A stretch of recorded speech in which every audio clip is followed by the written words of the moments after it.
be forced to do so. Thanks, Senator Walsh. Yes, pity. Okay, Deputy Barrett. Ambassador, I will say frankly, I'm one of the people who thinks you should be expelled from this country, and I believe that that's nothing to do with you personally. It's to do with the policies of your state. And I think, along with Desmond Tutu, that the time for treating you as a normal state is over, because you're not behaving as a normal state. And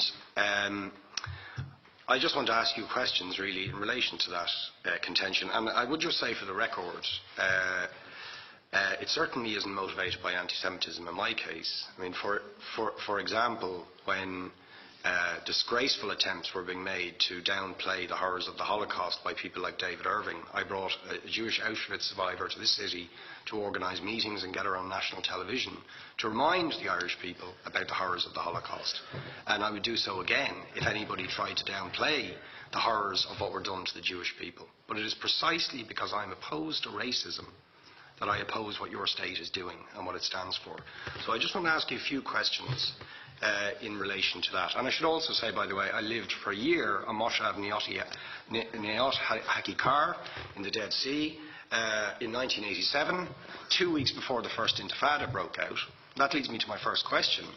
You have tried to cover over what you have done, the killings of innocent people in Gaza on 3 separate occasions over recent years, the seizure of Palestinian land and so on, by attacking Hamas.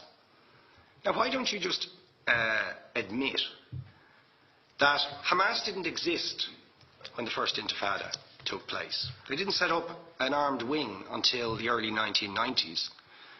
And that there was a reason that PLO were in Tunis at the time, exiled, effectively not present.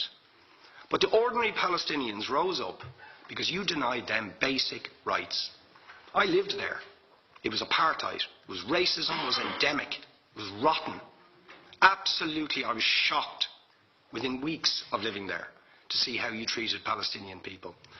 And isn't it the fact that the law of return, which is the basic law of the Israeli state, is a racist apartheid law because it confers rights on Jews that it denies to Palestinians?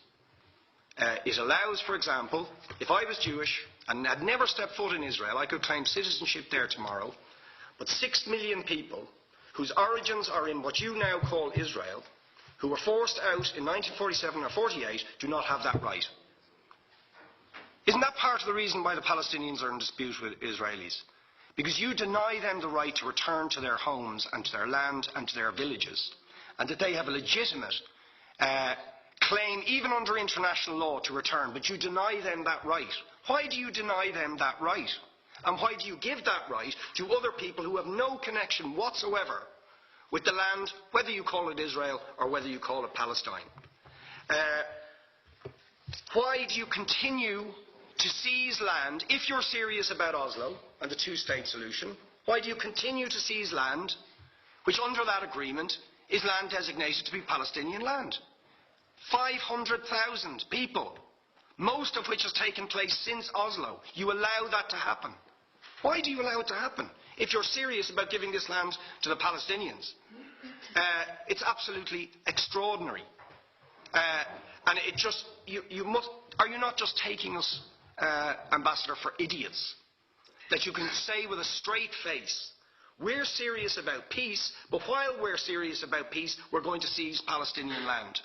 And you expect the Palestinians to just sit back and do nothing about that. And the world to accept that that is an acceptable way to behave. And you asked earlier on, could we have some constructive solutions? Now, you know what the Palestinian people have been asking for. Far less even than some people would ask for. Because I believe the whole apartheid system should be dismantled. But what they've asked for is to lift the siege of Gaza. Just to lift the siege of Gaza. Let them have an airport. Let them have ports. Let them not be dictated to by a government for whom they do not vote as to what can go in and out of their territories, whether they will have power, whether they will have clean water, whether they will have medicine. What makes you think you're allowed to have nuclear weapons and the 4th biggest army in the world and visit destruction on the people of Gaza, but they have no right right to defend themselves.